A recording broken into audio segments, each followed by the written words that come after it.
This is why I feel like the cost of living has never been as bad as it is right now. No, I definitely have set myself up to be a renter, I think. Unfortunately, yeah, it just seems like not possible these days. I can't afford to take care of my body. The government's taking my money. So, we're going to be checking out how some people are surviving or not really surviving in 2024 and just honestly giving up. Because the cost of living is sky high, everybody feels increasingly more alone, even though within seconds we could talk to anybody in the world because of social media. I mean, the dread for the upcoming election, it just doesn't look good for the future. So, we're going to be checking out some people's experiences along with some of your comments from previous videos. So, leave your comments down below if you want to be featured on a future video. But before we get started real quick, I know I'm going to sound like every other YouTuber, but I did get an email from one of you guys, from Alex, messaging me saying, I just wanted to give you a heads up on something strange. I'm subscribed to your YouTube channel and have been watching for a while, and lately I'm not getting notified when new videos drop. They aren't even showing up in my feed. I watch very regularly and have notifications on. I just find it very odd. So I don't really know if there's an answer to this other than turning on notifications, because it's not like I'm going to tell you guys, hey,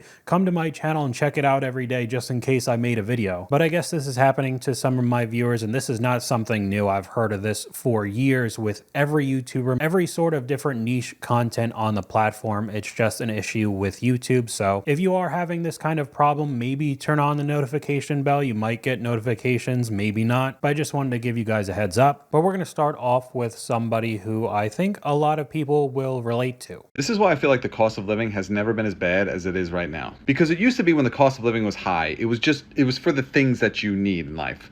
Food, gas, shelter, etc. All those things cost a lot of money. Right now, all of those things still cost a lot of money. And also, I feel like it's just expensive to just be alive. Like, I feel like my life, as soon as I wake up, is literally just me putting down a credit card. And it's just a tab. And life is a bartender. And it's just like, what are you going to have? And I'm just like, I'm okay. I don't really need anything today. And it's just like, oh, really? Well, if you're going to be here, you're going to need to spend money. And I'm just like, what do you mean here? I'm just in the world. And it's just like, yeah, you have to buy something now. It's even getting to the point where, like, I feel like even my thoughts are getting expensive, you know? Like I could just have the thought of like, my nose is a little stuffy. And then all of a sudden, I open up my phone 10 minutes later and have 12 ads for like, oh, you have a pollen allergy and you got to buy these anti-pollen allergy pills or you're going to suffocate in your sleep. Sleep is the only place I still feel kind of safe. But even there, it's like I could have sleep problems for one night and then I wake up feeling kind of groggy and all of a sudden I'm getting targeted ads for melatonin gummies. It's like all of our necessities are still expensive, and then also just every increment of our life costs something. So we could talk about a couple things real quick. I actually understand what he's talking about sleeping. So I guess it's just because I think about making these videos so much that I've realized that I have had dreams where I woke up at 4 or 5 o'clock in the morning, and in my dream, I was doing exactly what I'm doing right now. My dream consisted of making these YouTube videos. It was crazy. And of course, many things have just become more expensive. So overall, the cost of living has increased, but I think two specific things are also making people feel like it's even worse. The first one is the targeted ads. Everybody's selling data or data's being breached, and magically now all of these ads are targeted to something that you said 15 minutes ago, even though the microphones aren't supposed to be listening to us. So that's just a complete lie. So you're constantly hounded to buy stuff that is actually related to you. And we've talked about it before with the overconsumption, because a lot of the marketing works and then all the credit card debt. And then the other thing that I've realized that it does really start to annoy me is almost everything being somewhat of a subscription base, where it's a monthly payment and it's not really like a normal bill like the mortgage or something where it's like the beginning of every month. It could be anywhere throughout the month whenever you started your subscription. So if you keep checking your bank account every day or every couple days, if you have a lot of these subscriptions, it constantly feels like you're getting drained. I personally don't have a massive amount of subscriptions. I could immediately think of Dropbox, Arlo, YouTube Premium. I have Peacock as well. And you could just keep on growing if you start getting all of these streaming services. So imagine every couple days you're getting hit for that $10 or $15 or $20 $20 over and over and over again. It makes it feel even worse. And the top comment for this video agrees with me. Everything is turning into a subscription service. I'm curious how we aren't in a recession yet. Well, we're gonna have to be in really deep trouble for the media to actually admit that we're in a recession. They'll do anything in their power to try to hide it. I've been cooking and it's literally slightly more expensive than eating out. Now, I think that's a controversial take for some people. Now, of course, if you go to expensive restaurants, it will be insanely overpriced, but the cost of normal food now is definitely getting up there, especially if you get healthier cuts of meat. Now, I personally don't really go out to eat maybe once every couple weeks, and it's kind of like the Chick-fil-A level. I'm not really going out to actual restaurants. So almost all of my food is still cooked at home, but it doesn't mean that it's cheap. That's just how I feel every time I go to the grocery store. It's immediately $100 almost no matter what. We have a comment from one of you guys. European here, cost of living is crazy high. I don't know how people still believe in politics and big companies. Now, this next clip isn't exactly European, but you get the point. It's not just happening in the US. This is happening all over the world now. And it's pretty depressing just interviewing normal people on the streets now. It's a struggle, you know, like getting my own house one day. Have you given up all hope of owning your own home? Oh, almost. Not really, like a mortgage, and then like get 2, 3, 4, 5 mortgages, become heaps rich, sell them all. That's No, the plan. I'm not going to give away my plan. I almost gave it away. Not yet. I'm very hopeful, but it might just not be in Sydney. Do you feel like you've given up hope of buying your own home one day? Oh, absolutely. Yeah, it's down the drain. Me and my friends are actually currently looking at getting a studio, like a big shared studio, but that's a long way away. Not completely. Don't think I'd be able to own one in the city, but there's no reason I can't move a little further out. Absolutely, yes. No, I definitely have set myself up to be a renter, I think. Unfortunately, it just seems like not possible these days. So we have people just accepting that they're going to rent for the rest of their lives. We have another guy who was trying to have the pipe dream of owning a studio with a whole bunch of his friends. And he said even that was a long way away. It's not looking too good, especially if you look up stuff with Australia and New Zealand.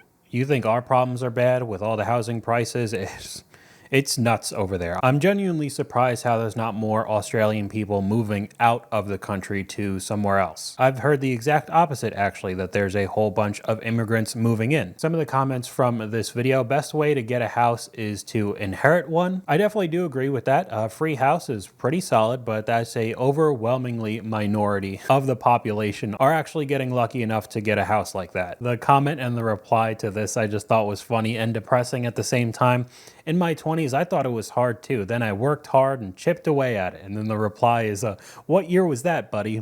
Because basically, if you did all of this before the pandemic, you are way farther ahead than anybody else who is just getting out into the world or finally starting to make a good amount of money, because everything just got bumped up in price over the past 4 years. If we're moving into a new culture of everyone renting, then laws need to be changed where renters have a lot more rights over the place they live. Now, that's wishful thinking, honestly, but I definitely don't think that'll happen, especially when you start getting into the conglomerates that own massive amounts of rental units. I'm not even talking about somebody who would just have 10, 15, 20 properties and be pretty wealthy because of it. I'm talking about the entire corporations that are dedicated to getting hundreds and thousands of units and making tons of money from it. There's no way those companies are going to budge with anything like that. We have another comment from one of you guys. I used to think 100K was a rich person's salary, and now when I started making that, I realized it's not what I thought it would be today. Such a bummer. And now I think a lot of people, especially in my age range, I'm 27. I remember back when I was 16, 17 in high school, thinking that a $100,000 salary is the goal. You'll be set for that. And honestly, it probably was a little bit more understandable 10 years ago, because now people think that $100,000 is like the base to like starting to do pretty well, but well above $100,000. Some people are even doing the $250,000. They want $20,000 a month to be able to live comfortably, especially if you live in a city that 100K will disappear pretty quickly. So this last year, as I've gotten my finances in check, I've really struggled with justifying New York City. I work remote, but between my 9 to 5 and my side hustle, I'm making over 100K. This is not including the restaurant job. But 100K in 2024 living in New York City is not that much money. It's really not. It's enough. It is enough, to pay your rent, to pay the basic bills, groceries, electricity, Wi-Fi, phone, maybe go out to dinner a couple times, but you're not thriving. Well, I mean, when you live in one of the most expensive cities in the world, not really surprising when $100,000 isn't a ton of money now. If you watch a whole bunch of my videos, you actually realize that this is the woman who blew a ton of money in one single summer. So she was featured in my credit card debt video. So I moved to New York last spring and decided, you know what, I'm gonna have the best summer ever because my life just sucked in 2022. And I was like, you know what, I'm just gonna enjoy myself. So I did. I blew all my savings, put a bunch of money on my credit card, and yeah, the summer ended and I was $10,000 in debt.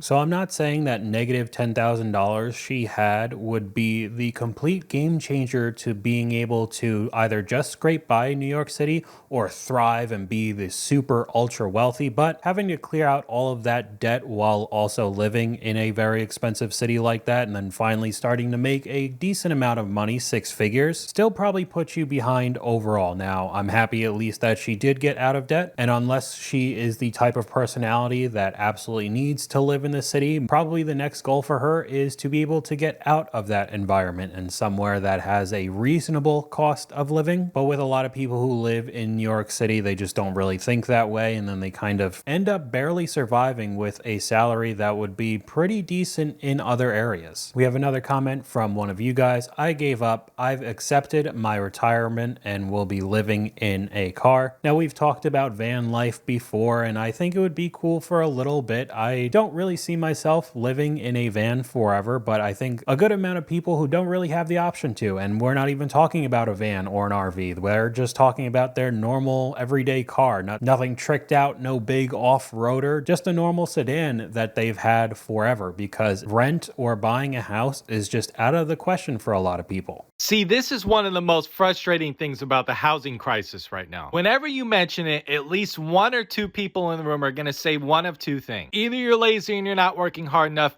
or you don't want to live in an area where the housing is actually cheap enough for people to afford it. Now, you get a graphic like this where it's like, here's all the areas where houses are under $150,000. Look, no disrespect to anybody that live in these areas. That is perfectly fine. I'm sure there are plenty of houses that are under 200K that are between 2 cornfields and have no jobs near them. And not only that, I'm sure you can totally uproot your family from everyone you know, grandparents, aunt, uncles, if you have kids. Take them out of a good school district and move all the way out to some BFA place in the middle of nowhere where there's absolutely no jobs. And if there is a job, they're paying you like $6 an hour. I am sure there are plenty of places that you can do that in the United States. But my problem comes in is when you make it sound like that's the way it's always been. Like people that are aged like 50, 45, or maybe a little bit older, they all had to move way out to the middle of nowhere with their families to afford a house. Not pretending like that affordable housing wasn't basically any place you wanted it as long as you were in the right area. Stop showing me these graphics of areas where nobody wants to live and there's no jobs, please. So I do agree with that, and some people were getting around that and starting to live in these areas that were much cheaper to live. They had so much more land, they had more time, because at least during COVID, there was a lot of people who were promised that they would have work from home jobs where they were able to do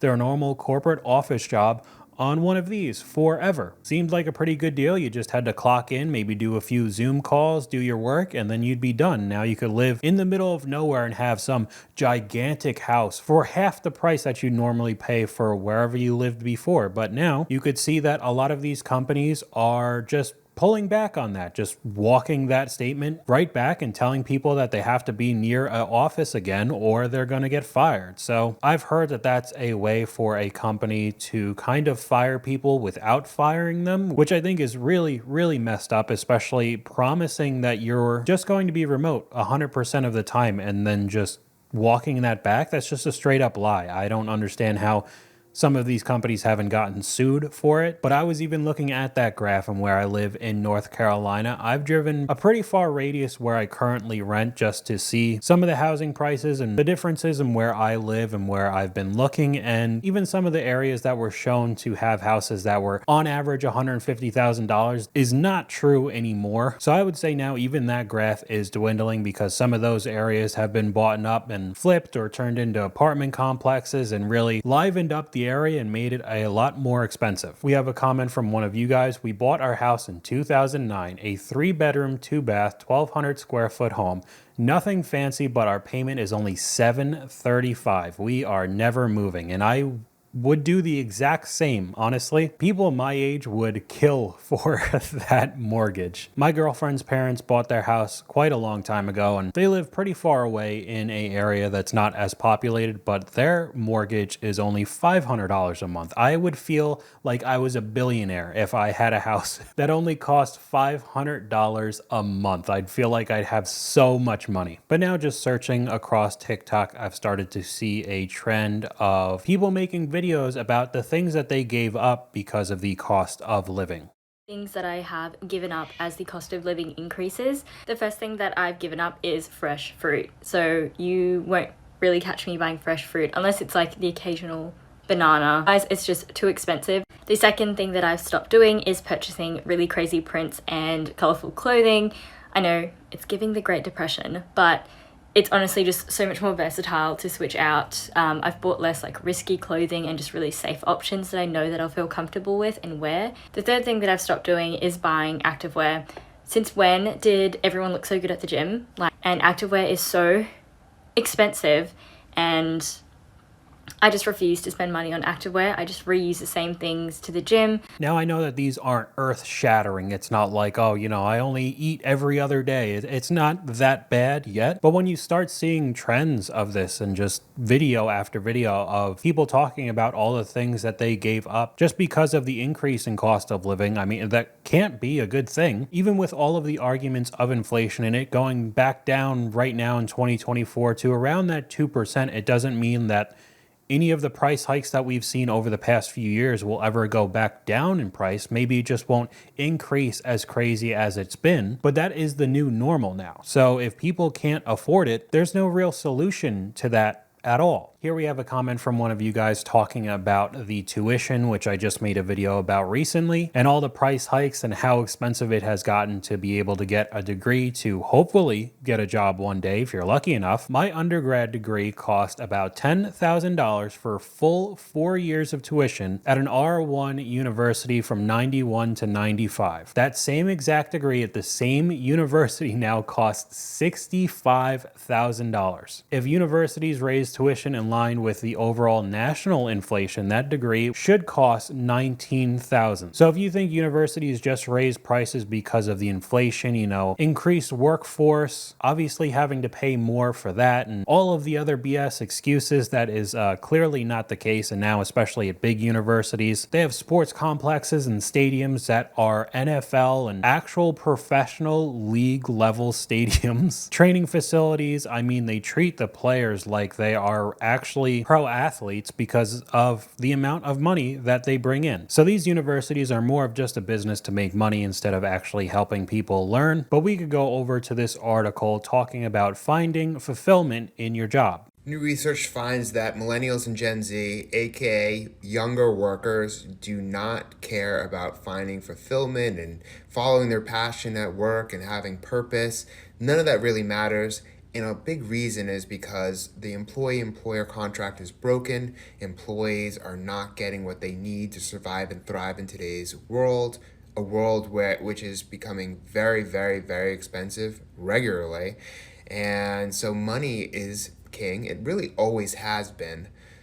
But now young people are not going to get tricked into thinking that, hey, you got to follow your passion at work and make a meaningful impact. Like, none of that matters if they're not getting paid fairly and adequately so they can afford rent, potentially buy a house, a car, and living expenses. So shocker, having one of these cog in the machine type of work environments where you're supposed to work until you're 65, 75, and hopefully be able to retire is not really that fulfilling, and people don't care about that anymore. They just want enough money to be able to survive, and these jobs can't even give them that. So I'm not saying you should quit your job if you do have some sort of stable job right now, but I just don't understand why people wouldn't start some sort of business. Now, I'm not saying you have to be the next Amazon or Walmart or Mr. Beast content creator, but it's just an honest fact now that all of us waste at least a couple hours a day on social media. And what that's shown us is that we will watch anything. People making full essay videos reviewing games on virtually anything you could think of, making videos showing how this person makes custom wallets. I mean, there's channels where they'll cut a shoe in half and see what it's made out of and if it's actually worth the price. There's somebody on TikTok showing you how he puts Bob's Burgers characters into these paintings and sells them for $40 a pop. You can make content about anything now and somebody's going to be interested. So I think increasingly the excuse of being camera shy is becoming obsolete because almost everybody has made some sort of cringe TikTok or Instagram post or something along the lines of that. So you don't need to be a professional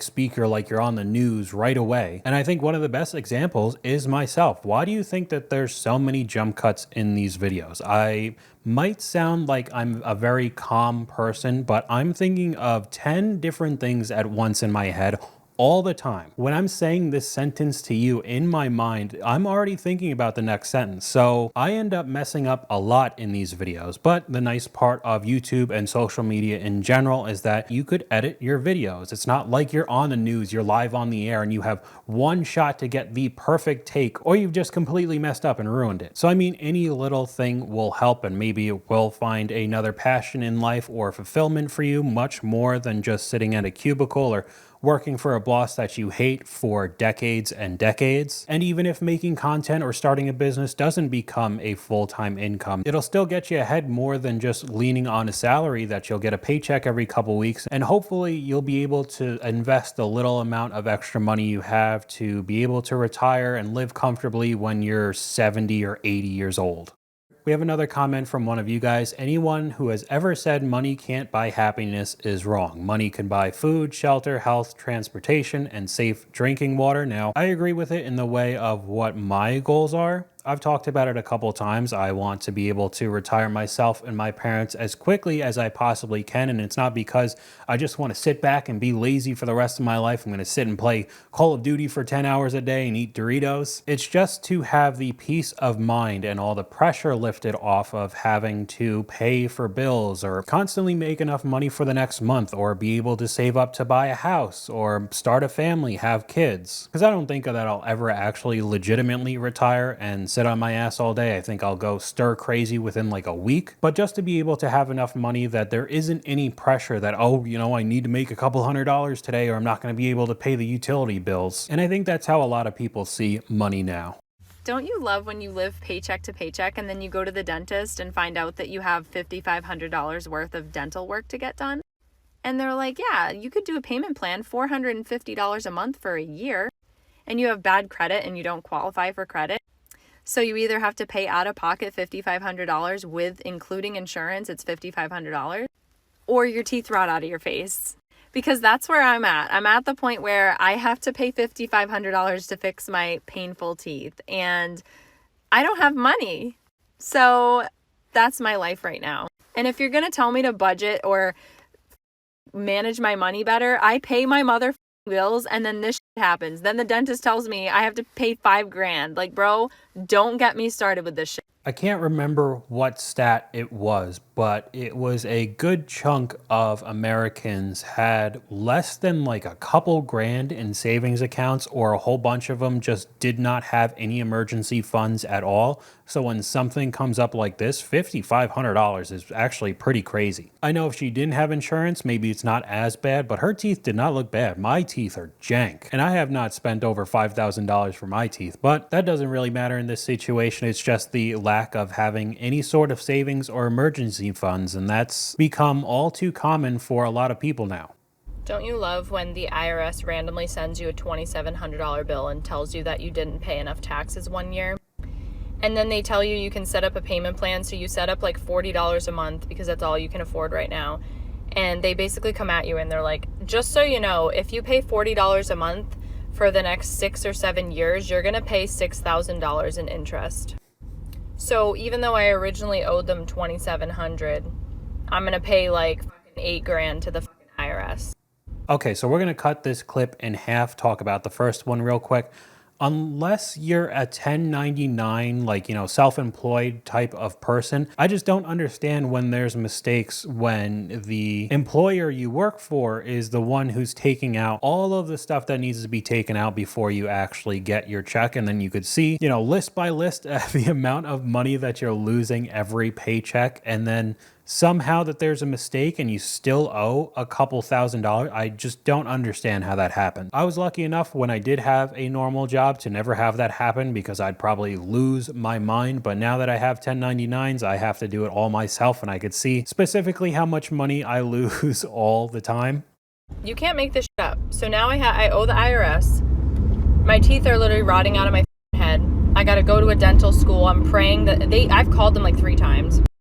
And I can't get through to anybody. My dentist is like, yeah, well, we can fix the broken tooth and like a quarter of your mouth. We can fix that for $330 if you have like $330. And I'm like, I literally don't have that. So I have to wait 2 weeks to get my teeth fixed. So I'm literally like chewing on one side because half of my mouth is I'm just like so done. Like I can't even afford to take care of my body. I can't afford to take care of my body. The government's taking my money. Like, I can't even do this anymore. I'm so done. And I think the top comment on this video really does sum it up. I thought that they said that they were only going to go after people with a lot of money. So if you remember a couple years ago, there was a whole mess that popped up and there were articles coming out that said the IRS were hiring nearly 20,000 staff over the next 2 years with $80 billion in new funds. So even though the government is constantly getting into unimaginable amounts of debt, they're hiring 20,000 more people with $80 billion that have come from taxes to try and catch normal people and tax them even more. Because you know that these 20,000 extra staff aren't going to be going after the Nestle type level of companies. It's going to be much easier to try to get you just for a small amount of money, but if they could do that to a massive amount of people, they'll make a little bit more money, even though it won't even put a dent into the national debt whatsoever. So it's not like doing this is going to save the country, it's just making more normal people hurt even more. Let me know what you guys think in the comments down below. YouTube thinks you'll like this video popping up on screen right now, but hopefully you guys enjoyed this video. If you did, please leave a like, and I'll talk to you guys later.